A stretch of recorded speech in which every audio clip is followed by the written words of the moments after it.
नमस्कार दोस्तों, आज की कहानी एक रोटी की कीमत। दिल को छू लेने वाली कहानी। एक बूढ़ी माँ ने अपने बहू से खाने के लिए एक रोटी क्या मांगी। और जो जवाब मिला वो सुनकर आपका दिल कांप जाएगा। एक छोटे से गांव में एक बूढ़ी माँ अपने बेटे और बहू के साथ रहती थी। माँ बहुत शांत स्वभाव की थी, कभी किसी से कुछ कहती नहीं थी। लेकिन एक दिन जब उसे भूख लगी तो उसने बहुत हिम्मत करके अपनी बहू से कहा, बहू कुछ खाने को दे दो। बहू ने गुस्से में जवाब दिया, आपको बस खाने से मतलब है, घर का काम तो आपको दिखता नहीं है। यह सुनकर माँ चुप हो गई।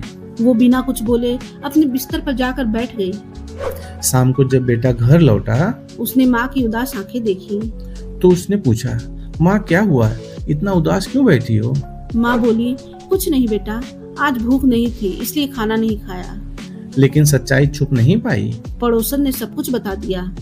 यह सुनकर बेटे की आंखों में आंसू आ गए। वो अपनी माँ के पास गया और बोला, माँ, जिस रोटी के लिए आज आपको तरसना पड़ा, वही रोटी आपने मुझे बचपन में 1000 बार खिलाई है। उसने तुरंत अपनी माँ को खाना खिलाया।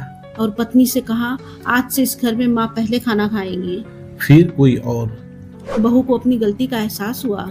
उसने माँ से माफी मांगी। Moral of the story.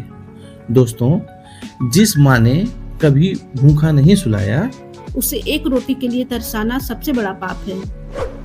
दोस्तों, अगर आपको ये कहानी दिल को छू गई तो इसे लाइक और शेयर जरूर करें। धन्यवाद।